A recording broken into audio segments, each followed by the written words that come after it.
Chapter 2, 4 Foundations of a Successful Life. The first 3 blessings and learning about human environment. The first 3 blessings contained in one stanza discuss the importance of human environment. Friendship, in its widest sense, means human environment that you are in. Parents, siblings, relatives, schoolmates, classmates, teachers, spouse, physician, employer and employees, and many more. All these people are your environment. In the Kosala Samyutta, the Buddha says that at home, mother is a friend. The Buddha often refers to himself as a teacher and includes himself in the list of friends. The environment that surrounds you is conditioning you. They influence the way you think and act. According to the Buddha, the aim of having a friend is to get help in leading a righteous and prosperous life. The highest purpose of having a friend in life is to obtain assistance in the practice of the Noble Eightfold Path. Regarding the vitality of a good friend for successful practice of the path to liberated happiness, we are told that one day King Pasenadi of Kosala Kingdom came to report to the Buddha about a wonderful conversation between him and Venerable Ananda. The king said that on one occasion Venerable Ananda told him that a good friend is worth as much as half of a holy life. That prompted the Buddha to correct Venerable Ananda's remark. The Buddha said, a good friend is more than half of the holy life. Indeed, a good friendship is worth the whole of the holy life itself, because a good friend helps you develop the Noble Eightfold Path as a way of life. In plain terms, this means when you have a good friend, you have already secured all the purposes of spiritual achievement. However, if you have fallen into bad friendship, you have lost all of it. This is because a bad friend cannot distinguish what is beneficial from what is harmful. That is why the Buddha emphasizes the need to carefully choose your own associates, not to associate with the fool, but to associate only with the wise, and to appreciate and express that appreciation of good friends. The learning of these values has to start at home when we are young. We need to be taught and given a role model. Parents, for instance, have to teach their kids how to say thank you when receiving something from others. Here again, having wise and caring parents as friends help us make the best start in life. I should point out here that some scholars interpret the first 3 blessings as something to be taught to and practiced by children only. But it will become clear in the course of our discussion that this is not the case. We need friends beyond the playground of the school. Friendship matters all the way in our life, not just for children and home education, but in all of our social and economic progress, as well as our achieving enlightenment. Outside the home environment, a good friend is important, and it's equally important to be able to recognize the characteristics of a good friend. The famous Singalawada Sutta helps us find a good companion and avoid a bad one. According to the Singalawada Sutta, a good friend is one who protects you and your interests, who encourages you to do good things, who never abandons you when you are in trouble, who asks you to refrain from doing bad things, who does not gossip about you, who appreciates your good qualities and achievements, and who acknowledges his own weak points and who is not boastful. On the other hand, with regard to the last point, not being boastful, the Dhammapada adds more information that a bad friend is one who boasts to you about something he has done, who seeks undue fame, who wants every work, great or small, to be referred to him, and who constantly desires more and more. Furthermore, the Anguttara Nikaya also says that a bad friend is a person who wants to make known the weak points of other people even when he is not asked, but who is reticent about the reputation and achievement of other people even when he is asked, and who talks about his quality and praises himself even when not asked, but never opens his mouth about his weakness. The Singalawada Sutta continued to elaborate that a bad friend is someone who is selfish, who talks much about the past and the future, not the present, who persuades you to gossip, who ruins you with intoxicants and drugs, who encourages you to associate with immoral acts, and who says good things about you in your presence and criticizes you in your absence. With regard to the last point, the Kalyana Mitta Sutta of the Samyutta Nikaya adds some more information.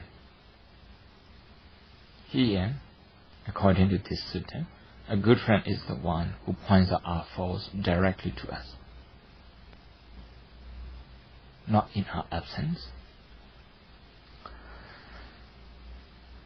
So, in essence, a person who acts to the contrary to what has been described as characteristics of a bad friend is, of course, a good friend. A good friend is open to criticism. The best example is found in the Pavarana Sutta of the Samyutta Nikaya. The Buddha had a meeting every fortnight in which he asked the assembly of monks to point out his faults, if there is any. When everyone was silent, Venerable Sariputta, second in command, one of his two chief disciples, then asked any member of the assembly to criticize him. That was how other monks became motivated to follow that model. The Buddha founded the monastic order to operate in that open and caring way. It's not at all easy to be open like that. We feel easily offended when criticized. Here, a person who is not receptive towards other people's opinion is compared with a spoon which does not experience the taste of a curry, although a curry is never cooked without being given a stir with a spoon. He is not a good friend. Like the spoon, he is indifferent to the consequences of his own action. A person who is flexible and receptive is like a tongue that experiences the taste of a curry, a dish. He learns from his mistakes and becomes mature. That is why a fool who acknowledges that he is foolish is indeed a wise man. Someone who has a vision for both the short and long-term welfare is a wise man. If a country has such a man as a ruler, they have the best of friends, according to the Kalyana Mitta Sutta of the Samyutta Nikaya. Two best friends belonging to different spheres are recorded in the Buklavaka of the Anguttara Nikaya, where it states that the Buddha and a universal monarch, Cakkavatti, are the two that people may be fortunate enough to have as friends. Indeed, as best friends. They both have short and long-term advice for the people. The Buddha represents moral and spiritual strength, while the Cakkavatti, the universal monarch, who is considered an ideal Buddhist ruler, with true concern for the social and spiritual progress of his subject, symbolizes a peaceful and prosperous political environment. They bring happiness, peace, and progress to many. Just imagine what happens in any country where there is no peace, but political turmoil. People can neither feel secure nor make progress in social and spiritual development. The Middle Sutta of the Anguttara Nikaya also advises us to observe some characteristic of a worthy friend.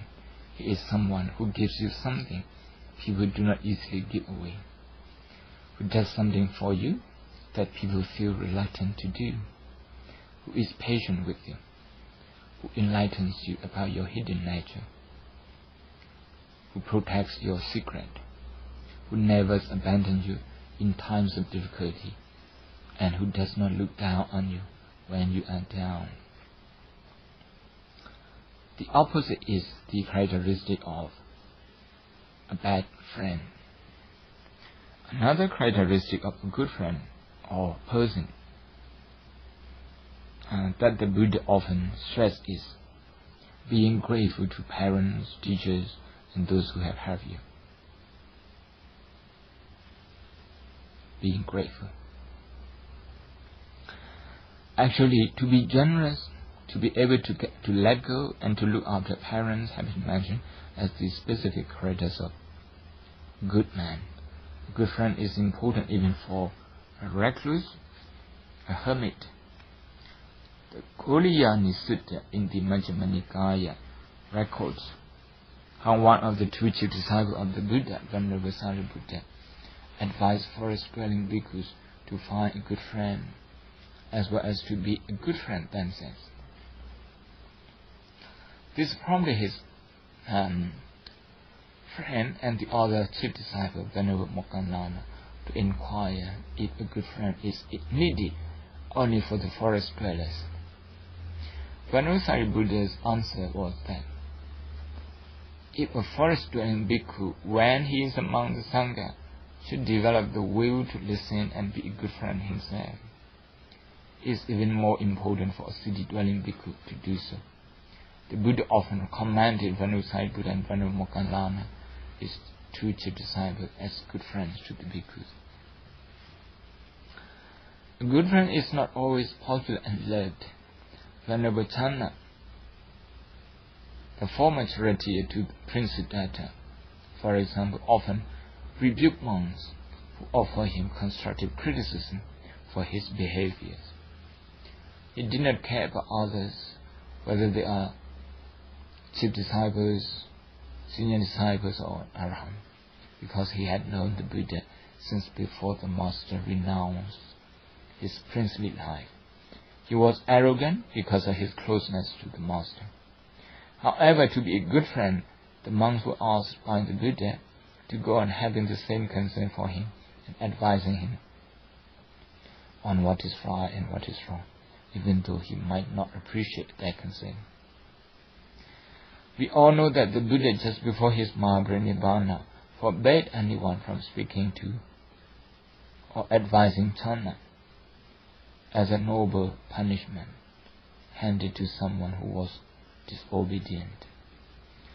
Channa Thera soon realized the need and value of good friends, and with that he became one of the liberated ones.